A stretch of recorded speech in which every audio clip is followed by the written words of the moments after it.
حضرت موسیٰ علیہ السلام کا زمانہ مبارکہ ہے۔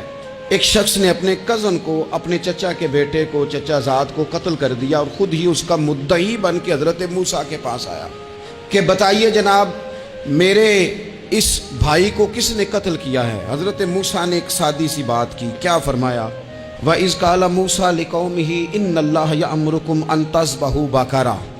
حضرت موسیٰ علیہ السلام نے اپنی قوم سے کہا کہ اللہ تمہیں حکم دیتا ہے کہ ایک گائے ذبح کرو، گائے کا کچھ حصہ مقتول کو مارو، وہ خود اٹھ کے بتا دے گا مجھے کس نے قتل کیا ہے۔ یہ پہلا سپارہ ہے قرآن مجید کا، آپ اس کو دیکھ لیں، یہ آیت نمبر 67 سے شروع ہو رہا ہے۔ تو اب وہ چونکہ ذبح کرنا نہیں چاہ رہا تھا، اس کو پتا تھا کہ مجرم تو میں خود ہوں، وہ ذبح چونکہ کرنا نہیں چاہ رہا تھا تو اس سے کہا کہ مارو ایک حصہ گائے کا، اس کو تو یہ اٹھ کے بتا دے گا۔ تو اس نے جواب کیا دیا؟ قالوا اتتخذون ہزوا، یعنی لگا آپ میرے ساتھ مذاق کرتے ہیں، کبھی ایسا بھی ہوا ہے؟ قال اعوذ باللہ ان اکون من الجاہلین، حضرت موسیٰ علیہ السلام فرمانے لگے میں اللہ کی پناہ مانگتا ہوں میں جاہلوں میں سے ہو جاؤں۔ ہر وقت مذاق کرتے رہنا یہ تو جاہلوں کا طریقہ ہے۔ کن کا ہے؟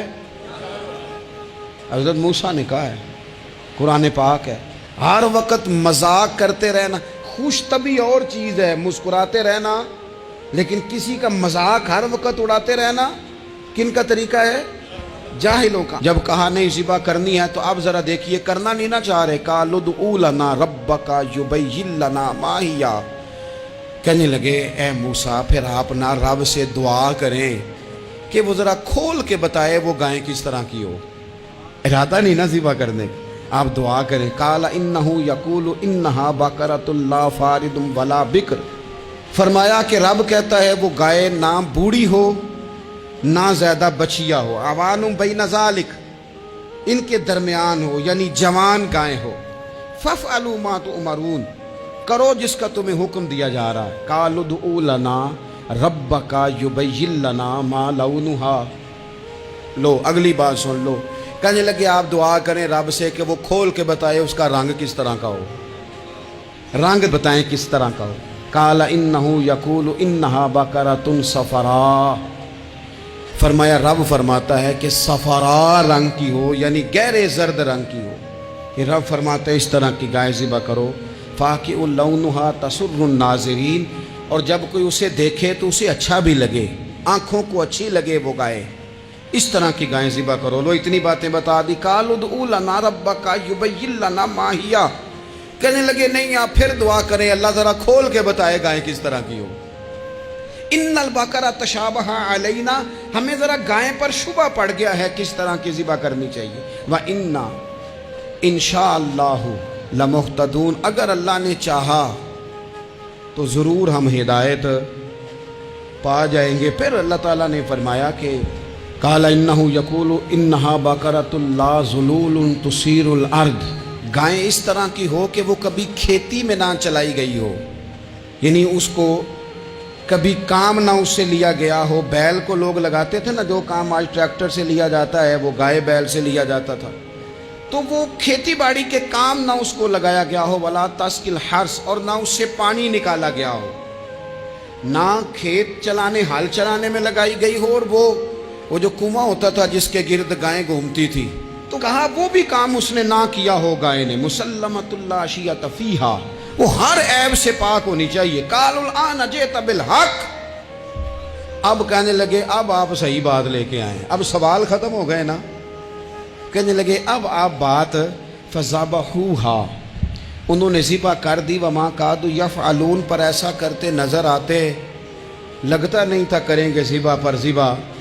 اچھا یہ گائیں پھر ملی کیسے؟ امام خازن کہتے ہیں کہ ایک نیک آدمی تھا، تو اس کا آخری وقت آ گیا، تو اس کے پاس جو کل جمع پونجی تھی وہ ایک بچیا تھی، گائیں کی بچی، بچیا ویڑی، اس کے پاس وہ ایک بچیا تھی صرف۔ تو اس نے اس طرح کیا کہ اس کی گردن پر ایک مہر لگائی، اللہ کے نام پر بطور امانت اس نے اس کو جنگل میں چھوڑا، کہا یا اللہ میرا بیٹا ایک ہی ہے وہ بھی چھوٹا ہے، اس کی حفاظت کرنا اور میرے بیٹے کو پہنچا دینا۔ بچہ بالغ ہو گیا، اس کی ماں نے کہا بیٹا جو امانتیں رب کے پاس رکھوائی جائیں نا ان میں خیانتیں نہیں ہوا کرتی، جا کے جنگل میں آواز دے تیری گائے واپس آ جائے گی۔ اس نے جا کے جنگل میں آواز دی کہ وہ جو میرے باپ نے امانت رکھوائی تھی وہ کدھر ہے؟ وہ نشان لگی ہوئی گائیں دوڑتی ہوئی اس کے پاس آئی۔ واللہ خیر الرازقین، جب رب بندوبست کرے، جب اللہ بندوبست کرے تو پھر معاملہ اور ہوتا ہے۔ وہ گائے آ گئی۔ اب اس نے کیا کیا اس نوجوان نے کہ وہ گائے گھر لایا، ماں سے آ کے کہا کہ اماں یہ تو اللہ نے فضل کر دیا۔ ماں کہنے لگی پتر حالات ہمارے خراب ہیں، منڈی میں لے جا اسے بیچ دے، لیکن سودا میری مرضی کے بغیر طے نہ کرنا۔ کس کی مرضی کے بغیر؟ کس کی؟ اماں کی مرضی۔ اور سنو یار، تھے کچھ لوگ جن کو لوگوں نے تانے بھی دیے کہ تم ماں کے پیچھے لگ گیا ہے، لوگوں نے بڑا کچھ کہا، پر جو ماں کی مرضی پہ لگے ناکام نہیں ہوتے زندگی میں۔ یہ دیکھو ماں کی مرضی پہ لگا۔ اس کی قیمت کتنی تھی گائے کی؟ بڑی مہنگی تھی، پر 3 دینار کی تھی۔ منڈی میں لے گیا، 3 دینار اس کی قیمت لگ گئی۔ تو ماں نے کہا تھا میری مرضی کے بغیر سودا نہ کرنا۔ اب بچے تو نہیں نہ مانتے، اماں کو کیا پتا باہر بزنس کیا ہے، لین دین کیا ہے، پر ماں نے کہا تھا میری مرضی۔ بندہ دے رہا ہے اسے 3 دینار، اس نے کہا جی میں نے طے تب کرنا ہے، ڈن تب کرنا ہے، پہلے اماں سے پوچھنا ہے۔ گھر جا کے اماں سے پوچھا، اماں کہنے لگی دے دے۔ واپس آیا تو اس نے کہا کہ میں 6 دینار دیتا ہوں پر میری شرط ہے، ماں سے نہیں پوچھنا۔ اس نے کہا تو 12 بھی دے، ڈن تب بھی ہونا ہے جب اماں نے کہنا ہے۔ وہ جب اس طرح کی اس نے گفتگو کی، واپس اپنی والدہ کے پاس گئے، کہنے لگے اماں سمجھ نہیں آتی، 3 دینار کی گائیں بندہ 12 میں خریدنے کو تیار ہے، شرط لگاتا ہے کہ اماں سے نہیں پوچھنا۔ تو والدہ کہنے لگی پتر پہلے اس سے جا کے پوچھ کیا وہ ہے کون؟ یہ کوئی روحانی معاملہ ہے، کوئی غیبی مدد ہے، پوچھ۔ اس سے جا کے پوچھا تو وہ کہنے لگا میں تو فرشتہ ہوں اللہ کا،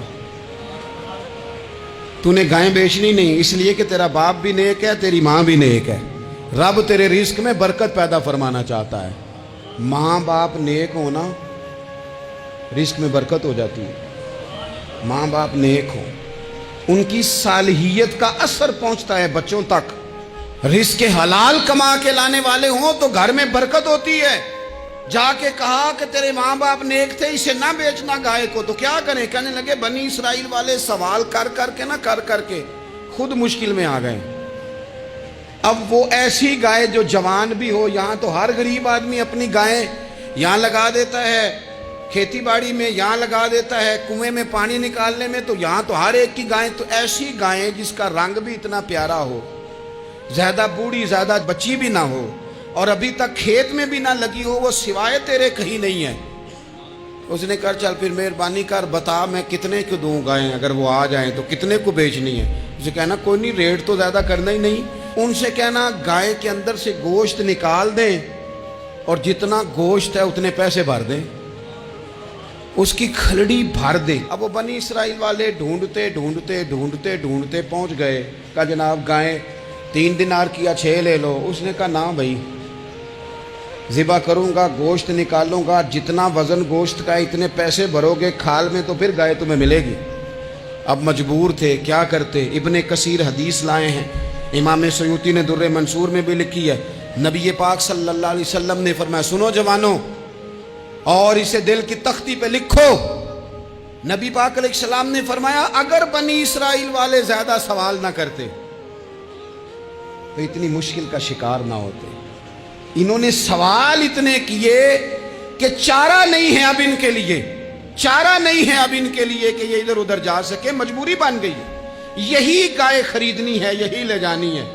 اب اتنا سارا مال جمع کر کے وہ گائے خریدی، ذبح کی، تو مقتول کو جب اس کا ایک حصہ مارا تو اس نے اٹھ کے کہہ دیا یہ جو مدعی بنا ہوا ہے نا، یہی تو میرا قاتل ہے، یہی تو میرا قاتل ہے، یہی تو ہے، اس نے یہ سارا کام کیا۔